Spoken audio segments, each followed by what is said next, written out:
Right now, on To the Point. The way to avoid any consequences under this bill is not to wear a ski mask. Could law enforcement officers soon be banned from wearing masks? Tonight, the major request to Governor Newsom to stop it from happening. Jimmy Kimmel Live pulled off the air indefinitely after Kimmel made controversial remarks about Charlie Kirk's death. New recommendations just out from the state on who should get the COVID vaccine. What you need to know. Celebrating Hispanic Heritage Month, we meet a woman challenging stereotypes in a genre of music historically dominated by men. Good evening. Thank you for joining us on To the Point. I'm Becca Habiger. A controversial bill that would ban law enforcement officers from wearing masks and thereby obscuring their identity is headed to the governor's desk. SB 627 aims to address concerns following recent immigration enforcement from the federal government. Local police officers have openly opposed the bill, and now they're hoping the governor will hear their plea to veto the bill. ABC 10's Jeannie Nguyen is here with details on what they're asking of the governor. Jeannie? Becca, Senator Scott Wiener is the author of this bill and says this is to address the ongoing ICE raids that have been happening in the state. But now PORAC, the organization representing officers statewide, has sent the governor a letter asking him not to sign this bill into law, believing it would hurt their ability to do their job. We sent a letter to the governor requesting a veto. In this 9-page letter, Peace Officers Research Association of California, or PORAC, is asking Governor Gavin Newsom to not sign Senate Bill 627 into law. Local law enforcement has become collateral damage between the state and the Trump administration. And the feds are not going to be affected by this bill. And then at the last minute, the state law enforcement officers were exempted. So this will only affect the local, municipal, and county officers. If signed, this would prohibit officers from wearing masks while on the job, except for medical instances, SWAT operations, or undercover work. The California Highway Patrol is also exempt. But PORAC's main concern is that it will cause more liability for officers while on the job, and it will make it difficult to recruit and retain officers. Somebody that's actually looking for wanting to be a peace officer in the state of California is probably going to reconsider, because why would you open yourself up to that type of liability? Senator Scott Wiener says officers would only be liable in that case if they intentionally violate the law while wearing a mask, adding that local law enforcement typically do not wear masks. With all respect to PORAC, I think that is really dramatic and overstated. The way to avoid any consequences under this bill is not to wear a ski mask.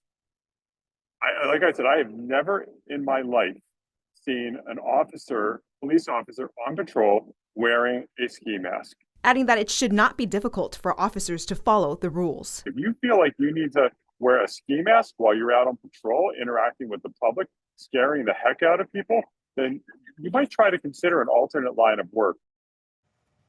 And we did reach out to the governor's office, but his office did not want to provide a comment on pending legislation. The Department of Homeland Security also calls on the governor to veto this bill, saying it's showing their faces will put them and their families at risk from being targeted by criminals, gangs, and terrorists. Becca. Jeannie, thank you. Governor Newsom has hundreds of other bills to consider before the October 12th deadline. Some of the more noteworthy ones include one that would extend California's cap and trade program to 2045. That's currently set to expire in 2030.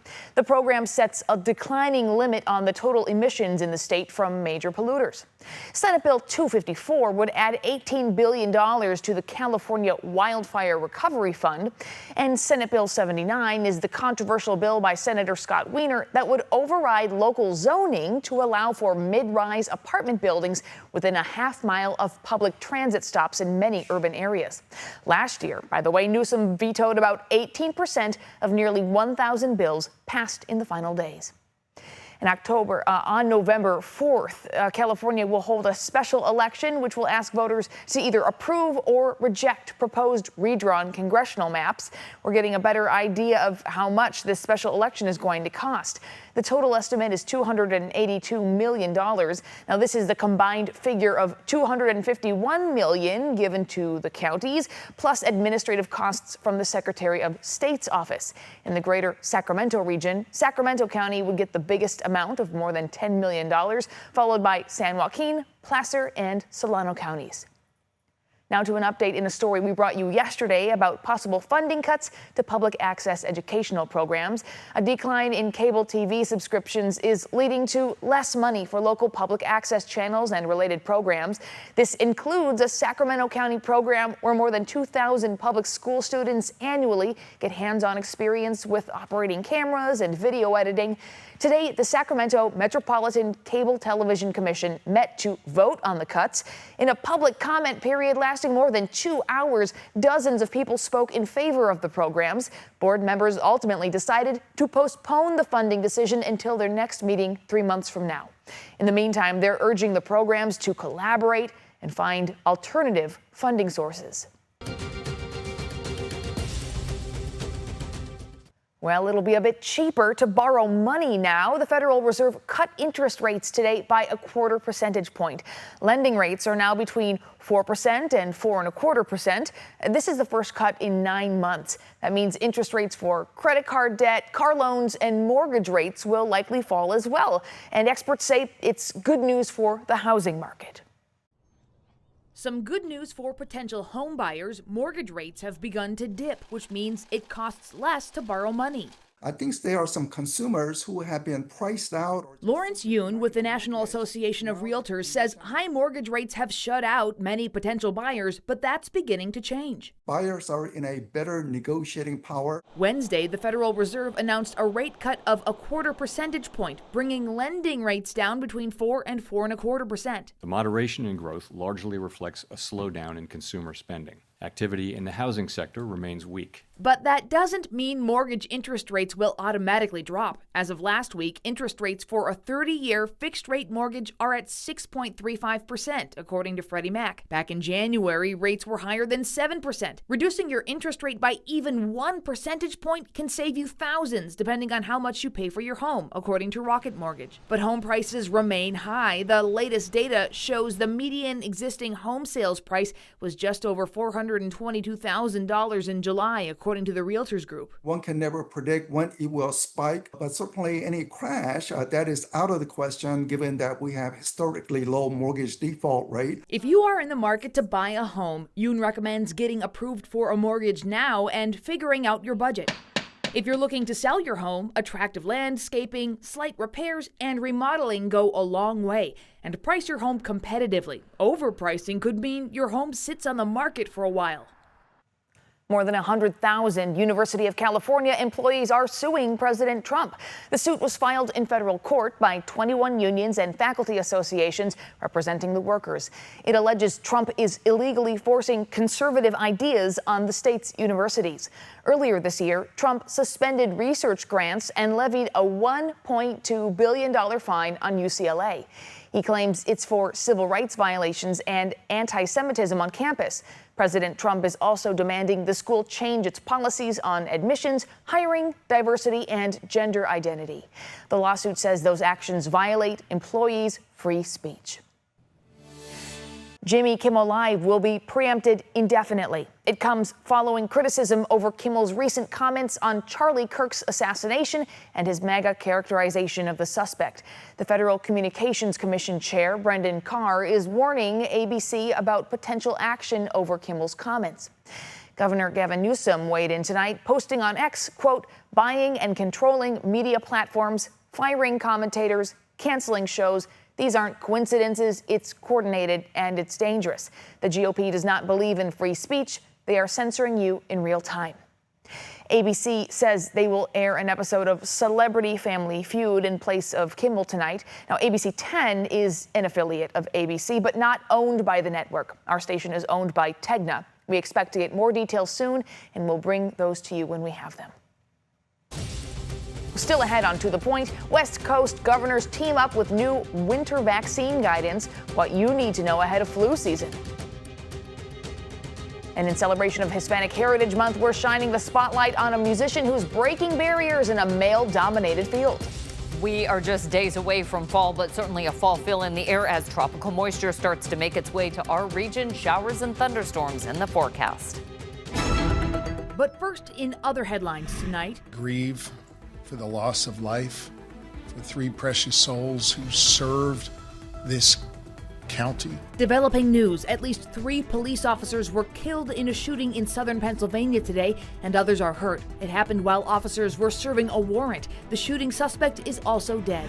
The 22-year-old man charged with killing Charlie Kirk was afraid of being shot by police and agreed to surrender as long as it was done peacefully. That's according to a Utah sheriff who said Tyler Robinson appeared somber and quiet when he turned himself in last Thursday. He faced his first hearing in the case yesterday, where prosecutors said they'll seek the death penalty.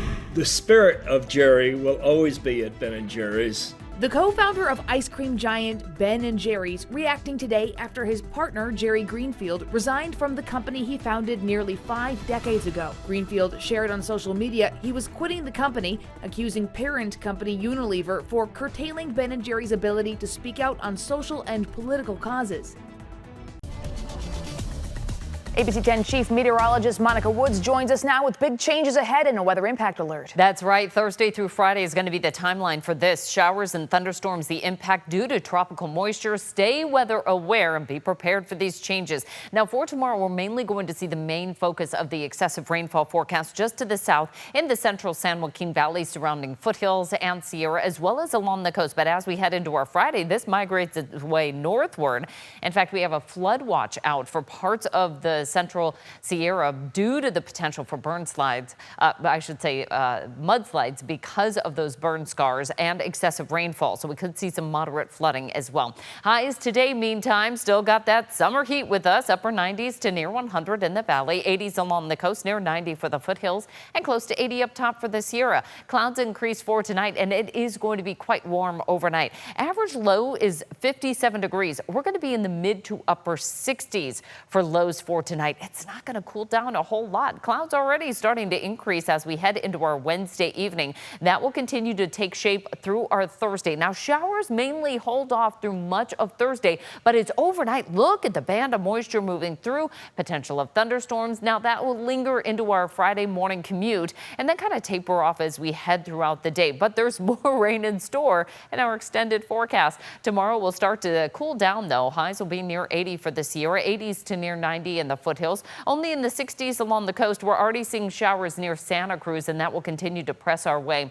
as we head for tomorrow. Highs will be in the mid to upper 90s for tomorrow afternoon. That's going to be about a 10-degree drop from afternoon highs today. Now, moving on to our extended forecast, we've got the weather impact alert Thursday and Friday, mostly through Thursday evening through Friday, with that chance of thunderstorms developing overnight Thursday and through early Friday. Again, a break over the weekend for the autumnal equinox on Monday, high near 95, but more showers by Tuesday into early Wednesday, Becca. Monica, thank you so much. Well, next on To The Point, West Coast governors are taking vaccine guidance into their own hands with new recommendations out today ahead of winter. The new West Coast Health Alliance released its own winter vaccine guidance. This is a coalition of Democratic governors of California, Washington, Oregon, and Hawaii who aim to safeguard health policies amid turmoil at the CDC. They're recommending COVID vaccines for toddlers between 6 and 23 months, anyone who is pregnant, planning to become pregnant, or postpartum, and adults over the age of 65. They also recommend getting the vaccine if you have risk factors like a compromised immune system, and say anyone 2 years old or older can get the shot if they choose to. As for the flu shot, they recommend anyone 6 months or older get it. Governor Newsom also signed a new executive order that allows the state to base future vaccine guidance on credible, independent medical organizations rather than the CDC Advisory Committee.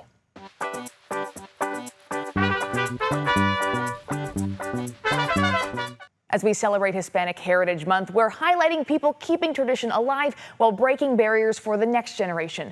In Modesto, one woman is challenging stereotypes in a genre of music historically dominated by men.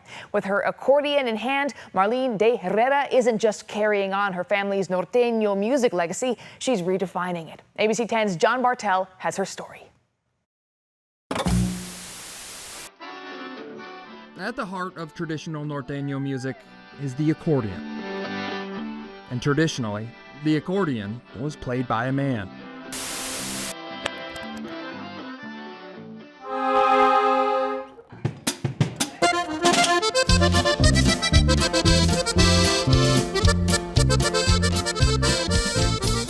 People wanting to see, oh, can you do that? And they compare you to a man, and there shouldn't be a comparison. Rather, this is music, and and we should be able to share that no matter what, whether I play more or less. It's universal, and that's what really counts.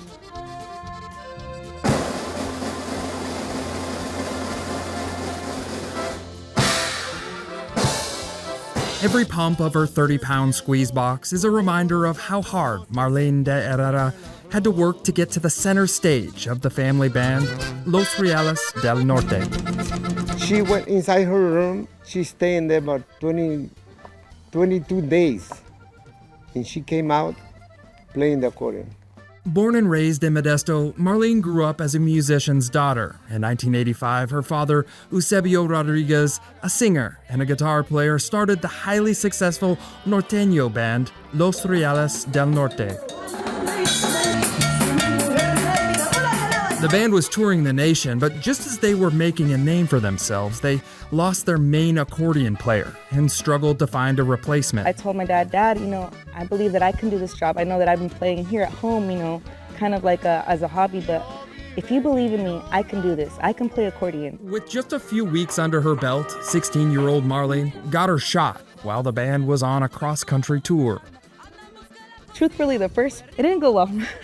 It didn't go well. I became overwhelmed with people asking me for songs that I didn't know. Fans of norteño music can be unforgiving. And that's because this northern Mexican music style has generational ties dating back to the late 19th century.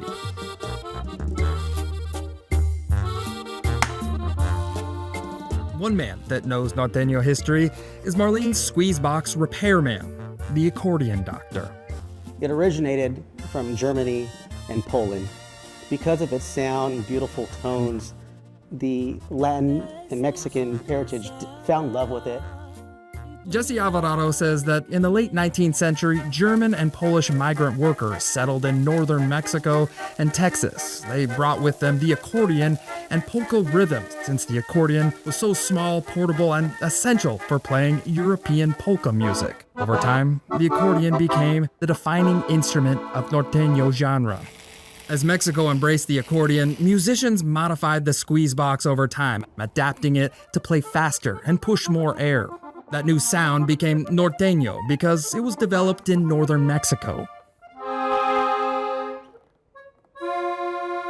It's everything. It could be a heartbreak song, it could be a love song, it could be a song talking about a story. Norteño music is like a journal, with each generation adding its own entry to the story. I have 24 records, which is about 30 songs on each record. She had to learn, and she did. Marlene not only learned norteño songs of the past, but in a way, she's writing new norteño journal entries from a woman's perspective. Men and women, we could play music together. That's a beautiful thing. And as I've been in this industry, there's people that have reached out to me to let me know, young girls, that just start going viral, and they let me know, you were someone that really inspired me. I'm very proud. Yeah. God gave me a big gift of life. For Hispanic Heritage Month in Modesto, I'm John Bartel. If you want to check out Los Reales del Norte, you can see their music videos and get a look at the schedule of their concerts on our website, abc10.com. We're back after the break. Here's a look at what we're working on for tomorrow. U.S. Senator Alex Padilla is expected to make an announcement. Padilla plans to introduce legislation to stop mid-decade redistricting. Now, this is in response to redistricting efforts in Texas and other Republican-controlled states. Keep in mind, Republican Congressman Kevin Kiley is also pushing the House to vote on a similar bill. We plan to hear from him tomorrow as well. And To the Point doesn't end here. To watch stories featured on the show, you can download our free ABC 10 Plus streaming app to your TV. Have a great and safe night. We'll see you back here tomorrow.